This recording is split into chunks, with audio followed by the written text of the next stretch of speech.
Facebook live session. Today our topic for discussion is early identification of oral cancers. And for our discussion we have with us Dr. Rahul Buggaveeti, consultant head and neck surgeon at Apollo Cancer Center, Jubilee Hills, Hyderabad. Dr. Rahul Buggaveeti did his MS in ENT, MCH in head and neck and is an eminent oncologist currently serving as a consultant head and neck surgeon at Apollo Cancer Center, Hyderabad, with a brilliant background of oncology and experience with some of the best oncologists in Hyderabad and around the country. Welcome doctor to our Facebook live session. Thank you. So starting with our questions, so doctor, could you please brief our audience what are oral cancers? Start with oral cancer is the most prevalent cancers in our society, especially in India. Common cancer in males and is the fifth most common cancer in women and the most common cancer in men. Oral cancers consist of tongue cancer, the cancer which occur on the tongue, and the jawbone cancer, and the cheek cancer, and the lip cancer. So all these four constitute oral cancers. So doctor, what are the types of oral cancers? As I told you just now, the cancer can occur on the tongue, which is the most common site. So these are tongue cancers, and cheek cancer and jawbone cancer. And coming into the type, squamous cell cancer is the most common type. This is seen in 99% of the patients. Apart from that, you will have a rare variety of cancers which come from salivary glands or from the tissue of origin can be different, which is called as sarcoma. But those are relatively rare. The most common type is the squamous cell carcinoma in the oral cavity. So doctor, usually what are the common causes of oral cancers? The most common cause for oral cancer is tobacco. Any form of consumption of tobacco, is it in the form of tobacco chewing or smoking, is the most common cause. This along with alcohol. When person consumes both tobacco and alcohol, the effect on the oral skin is more. So the carcinogenic effect is more. This is the most common cause in our society. So doctor, how successful is treating oral cancers? Treatment of the oral cancer success depends on the stage at which the patient presents. The irony is the mouth can be examined by anybody, by the patient himself, he can just check it. But still most of the patients present to us relatively at a late stage. So when we look at the staging of the oral cancer, it is divided into 4 stages.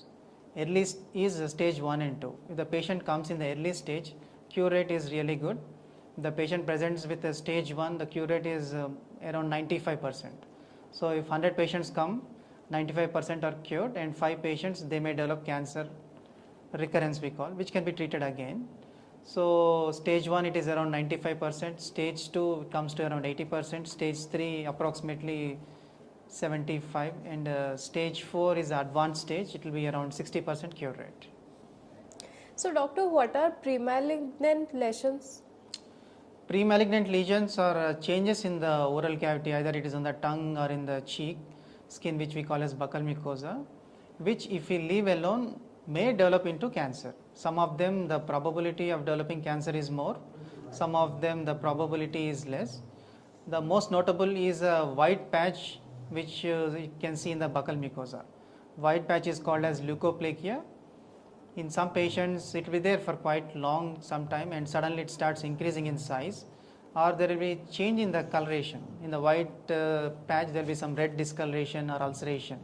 That is an indication that there is some changes going on which may turn into cancer. So this white patch is seen in quite a lot of people who chew betel nut, who consume gutka and all. And other common condition is called erythroplakia. This is a red patch. Red patch is more dangerous when compared to white patch. If we leave alone, 5% of these patients can develop into cancer. So red patch generally we treat these patients and remove it with laser so that we can prevent the progression. So these two are the most common precancerous conditions. White patch is called as leukoplakia, red patch is called erythroplakia. Apart from that, there is a type of fungal infection called lichen planus. The probability of developing cancer is less, 1 or 2%. And the other condition is seen in betel nut chewers, where the elasticity of the buccal mucosa, cheek skin is lost, and their mouth opening will be reduced. There will be fibrous bands, whitish bands in the mouth. This is called as submucous fibrosis. These patients also can progress into cancer, but the chances are less. It's around 1 to 2%. So, doctor, usually what are the common symptoms of oral cancers? The most common symptom is an ulcer. Either it can be on the tongue or in the buccal mucosa or in the jawbone. Ulcers in the mouth are very common, everybody gets it, but if the ulcer doesn't heal even after 3 weeks, then you should be cautious. You need a proper doctor evaluation to see that we are not dealing with something serious.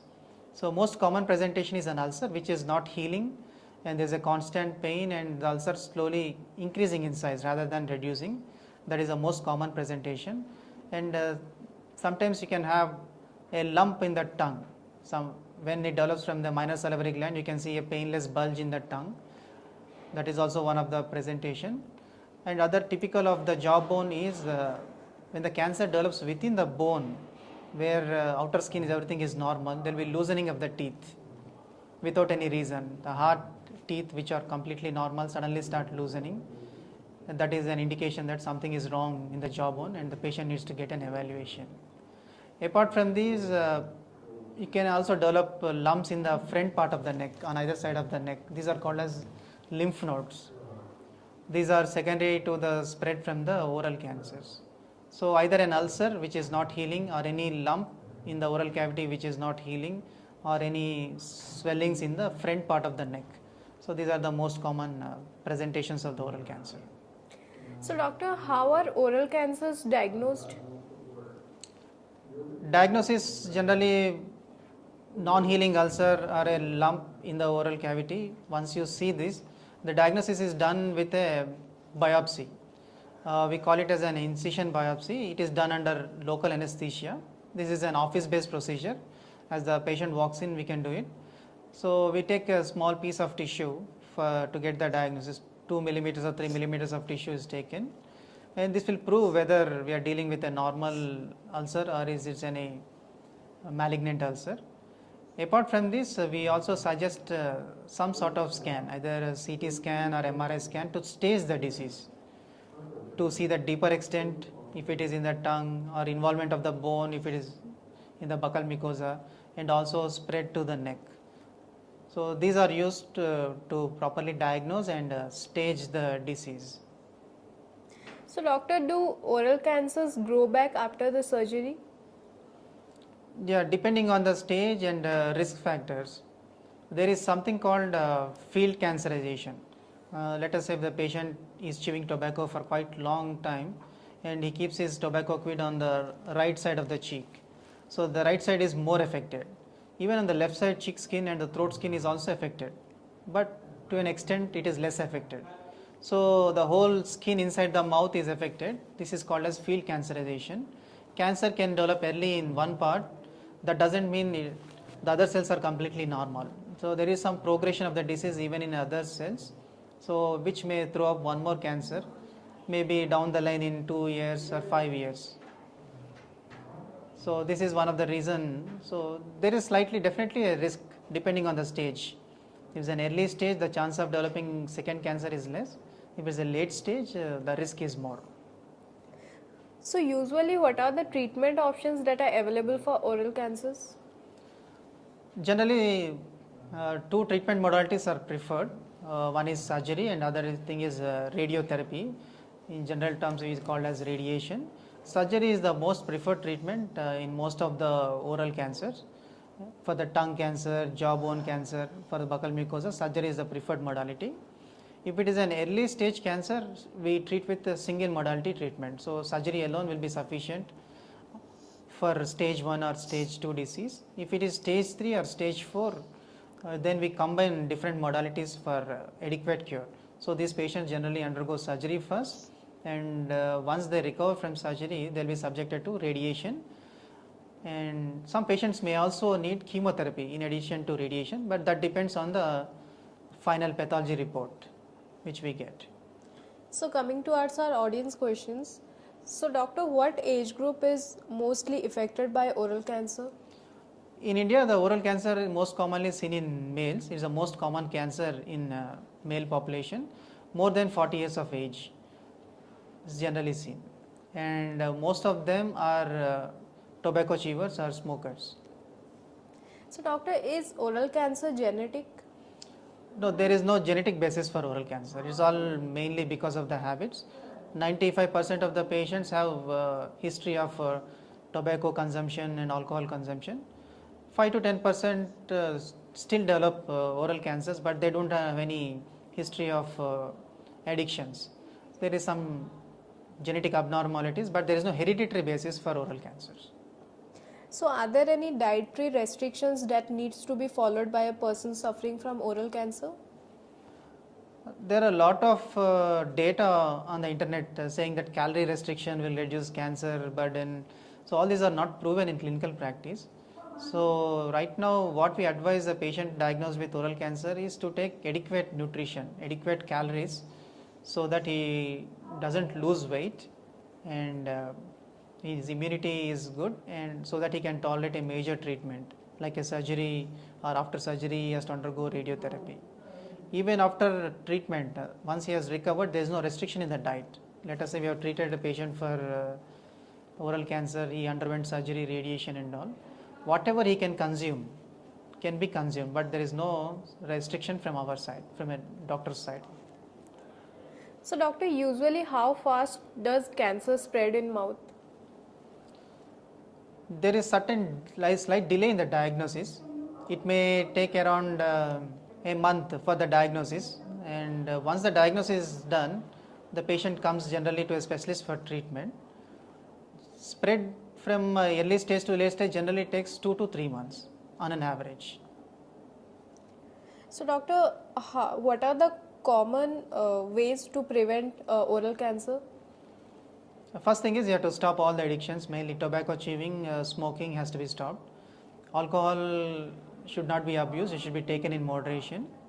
And if there are any sharp tooth or caries tooth which are constantly causing ulceration of the tongue, that has to be taken care, and oral hygiene should be maintained. This is for the oral part.